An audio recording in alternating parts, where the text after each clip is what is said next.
right, hello everyone. It's Steve over at Agent Legend. We are on today breaking down just the importance right now as we are in Q4, the importance of just cleaning up the database and getting it ready for 2026 in general. So, for those of you attending live, feel free to jump in the chat, ask questions as we continue along.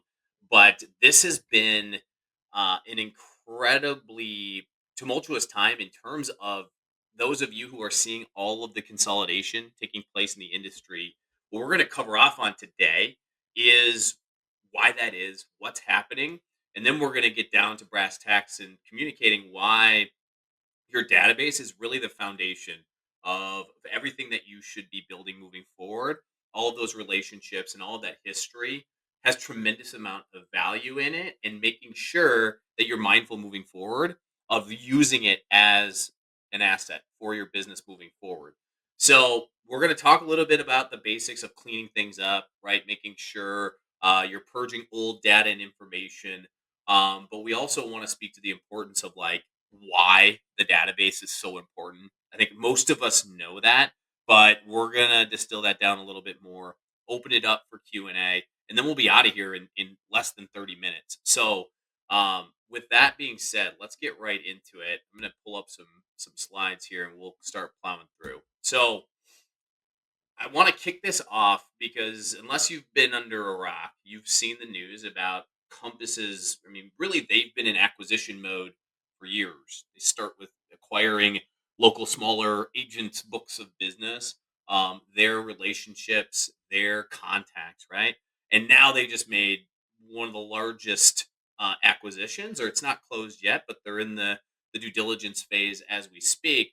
But the key to this and why we want to highlight the importance is at the end of the day, Robert Refkin makes it very clear as to why they're making this acquisition. It's data, it's the insights, and it comes from all of these professionals that come along with the purchase. So you think about the total deal size when these companies are combined, it's $10 billion in market cap.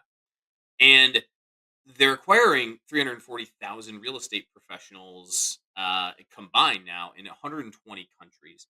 And you think about the scale of what that brings, and each one of those professionals has something that we all covet to low, in our own data that we have. It's our relationships, it's the transaction history, and that information is something that can be leveraged for you as a solo agent. Maybe you're growing your team, but ultimately you look at now the size and scope of what they have, and you'll continue to see more and more consolidation.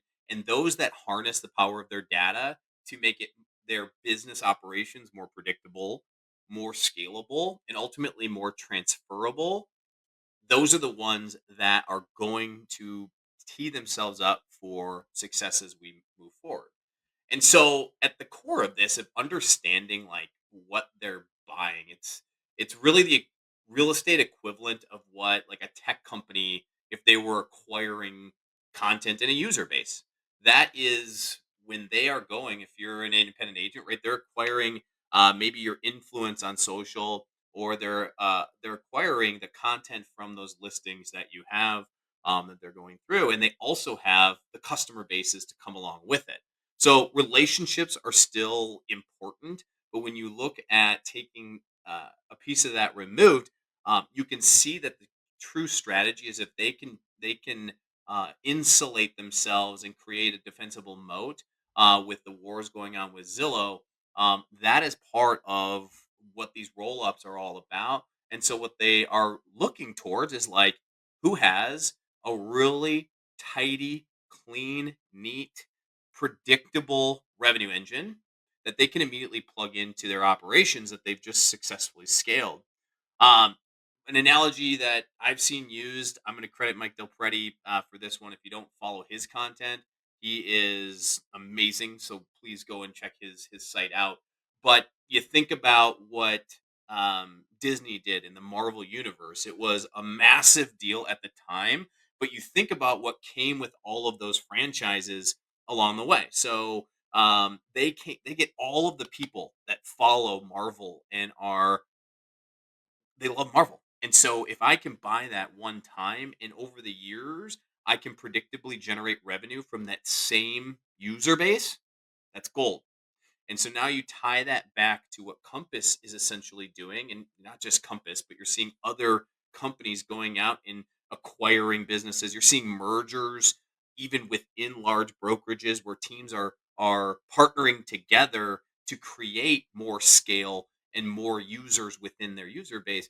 But that is what Compass is doing. If you think about Coldwell and all of those agents, well, they serve markets and they come along with certain customer bases. So if I can keep the agent intact and retain that relationship, then that's worth repeating and worth something plugging into my operational expertise, my data and insights, because now I can unlock all of that customer base. And not only am I focused on transacting one time, I get all of the incredible repeat business that comes along with it. So that is just a primer in why I want anybody who is listening to this, whether it is in 2025 when this is all going down or years from now, is the focus of the value of your business when it comes to profitability today, making money today in your business, scaling that operation. But ultimately, we all ultimately exit. There's an exit. We all get buried in the ground. Think about it.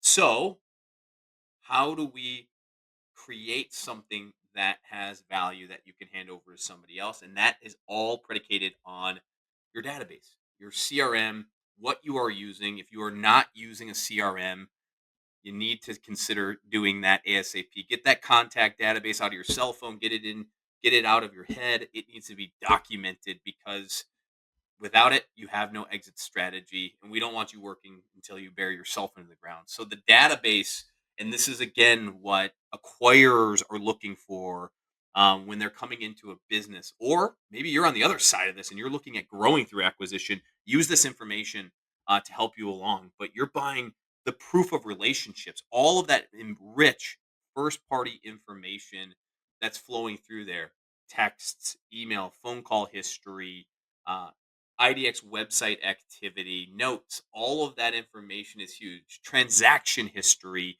that is immensely powerful. Behavioral insights, who's doing what and when, your pipeline, what is on the horizon, what can somebody immediately look into and forecast out perceived revenue. And that is also driving your business decisions as well. And ultimately, data, data, data, data. It is how can I review this list of names, segment it into valid cohorts of individuals. Have you done the work of making sure that name, phone, email, address information is accurate? That is the basics. But have you also done the work of understanding here's my group of first time home buyer leads? Here's my group of move up leads. Here are my investors. Here is my vendor network. Here are my other partners, etc. So that somebody else can look into that and now they can draw tangible value from everything that's within it. So this stuff is absolutely key. We look at this and we're putting on our the background from myself and my team is more on merger and acquisition work. And so, as we look at what's happening right now, we've talked to a number of our users, we've talked to other people in the industry, and some of them are naive of thinking like this isn't going to impact me. This I'm going to keep my head down and keep doing the business like I have for years, and I don't think that's the wisest decision. When you look at what has now happened, you have if the Compass and Anywhere transaction actually completes itself, think about how massive that is and how much power they have. But at the same time, think about all of the smaller brands, those regional brands that they have decisions to make. They can either package themselves up and sell, which will very well be part of discussions. They will also be looking at, well, who is a few sizes smaller than me that we should look at partnering. It's no different than recruiting, but recruiting is now taking on a different flavor given the focus that is now on the power of the data as you move forward. And that is where we go back. It doesn't matter if you have 100 people in your database or 100,000 people in that database. The key is that you can make it actionable and something that you can prove generates business for you or for somebody else into the future. And so we look at this is the time for those of you who are looking at expansion, can use these principles to guide you in understanding where can I find some value. We pulled some information, if you're curious, around just normal, what kind of value ranges look like as these folks are valuing businesses as well. And so in this instance, you can see the variance of what a multiple looks like. And what most acquirers are looking at is a multiple of EBITDA. And what EBITDA is earnings before interest, taxes, depreciation, and amortization. It is a complex way of saying, like, what is the free cash flow of this business? And if I removed the owner operator from the business, how reliable is that income going to be moving forward? And so, as you think about the future, think about how your current operation is set up and understand the value implications that can happen because of that. I know a lot of the industry is in the owner operator, the solo realm. And just keep in mind that if you are the business, there is no business. And so, as you think about growing, how do you build the systems and the processes to remove yourself from those operations? You look at the best brands in the world, they're building the platform to allow anyone to plug in and become successful. And so, let's go back to the purpose of this discussion is the database.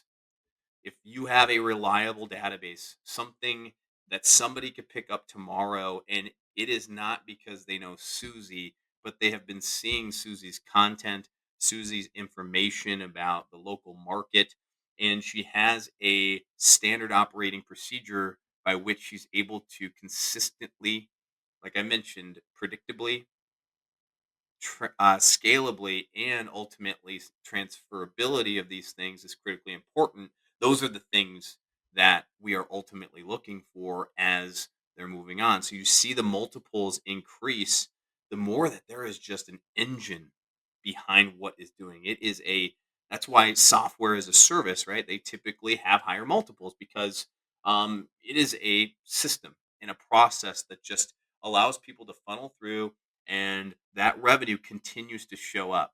And those that really put a focus on that database and knowing now that data is available to all of us at more inexpensive ways than ever before, and when you overlay the power of artificial intelligence, you can dial this in and it'll serve to be as an advantage to you. So I say all of that. We're 13 minutes in here. And so the purpose of this for anybody that's seeing it today or down the road is we give away a database analysis with Agent Legend. It's what we do. You can plug your information into it, and we're going to give you a clear scope of who all the contacts are in your database. With a click of the button, we can clean it up. We can tell you who's ready to buy today and who's not with predictive analytics. We can help you understand who your people are. This is huge because others want to understand if somebody's taking a peek into your database, they want to understand what similarities do we have between our businesses. It may be evident on some of our marketing materials or on social, any of that stuff. But when you peel back the layers of the onion, they want to know if I have a really strong team that serves move up buyers, what is the percentage of that in your database? If you can provide that information to them, it's gold. It'll help you. It'll help in due diligence. It'll help you move the needle for the valuation that you're working towards. So, type, persona, income levels, location, all of those things are paramount for you as you continue to move forward. So, that is, if you're ready to take action, scan that QR code. We can help you out. But as you move forward, especially as we plan for 2026, if you do nothing else, cleaning up the current information in your database, having a sturdy foundation to work from is the first thing that you should be doing. And then you start talking about all of the initiatives, all of the items that are on your growth plans, but it starts with the database. So, with that being said, everyone, I appreciate you for jumping in and have a great rest of your afternoon. And we will hopefully hear from you all soon.